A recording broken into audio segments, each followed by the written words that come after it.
अभी एक और बड़ी खबर आ गई है। अरविंद केजरीवाल ने मोहन भागवत को एक चिट्ठी लिखी है। केजरीवाल ने संघ प्रमुख से 5 सवाल पूछे हैं। क्या ईडी सीबीआई का इस्तेमाल आरएसएस को मंजूर है? यह सवाल इस चिट्ठी में सवाल यह भी पूछा गया कि 75 पार वाला फॉर्मूला क्या मोदी पर लागू नहीं होगा? बेईमानी से सत्ता हासिल करना क्या आरएसएस को मंजूर है? ये कुछ सवाल जो पूछे गए अरविंद केजरीवाल की तरफ से। आरएसएस प्रमुख मोहन भागवत को बाकायदा उन्होंने खुला पत्र लिखा है, एक चिट्ठी लिखी है और इसमें 5 सवाल उन्होंने पूछे हैं। प्रमुखता से पूछा गया कि क्या ईडी सीबीआई का इस्तेमाल आरएसएस को मंजूर है और 75 पार वाला जो फॉर्मूला था क्या वो मोदी पर लागू होगा? बेईमानी से सत्ता हासिल करना क्या आरएसएस को मंजूर है? सवाल ये पूछा गया है मोहन भागवत से केजरीवाल की इस चिट्ठी में।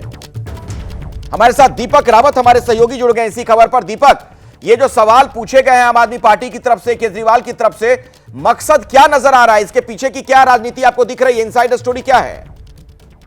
देखिए, जिस तरीके से जनता की अदालत अरविंद केजरीवाल ने जंतर मंतर पर लगाई थी रविवार को, उस दौरान भी उन्होंने ये 5 सवाल पूछे थे और लगातार एक कोशिश है अरविंद केजरीवाल की दबाव बनाने की आरएसएस पर।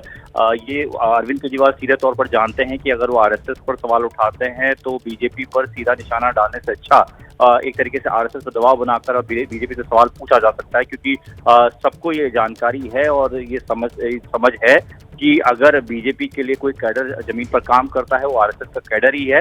और ऐसे में अगर आरएसएस से ही वो सवाल पूछे जाएं जो लगातार अरविंद केजरीवाल उनकी पार्टी बीजेपी से पूछ रही थी, तो उनको लगता है कि दबाव बहुत ज्यादा बनेगा। इसीलिए लगातार अरविंद केजरीवाल चाहे किसी रोड शो में हो, किसी रैली में हो, या फिर अब जिस तरीके से मोहन भागवत उन्होंने चिट्ठी लिखी है, उससे सीधे तौर पर एक तरह से निशाना साध रहे हैं। कह रहे हैं कि ईडी सीबीआई की जो कार्रवाई हो रही है वो बेहद गलत तरीके से हो रही है। चलिए, इस डेवलपमेंट पर नजर बनाकर रखिएगा दीपक। बहुत बहुत शुक्रिया फिलहाल इस जानकारी के लिए आपका।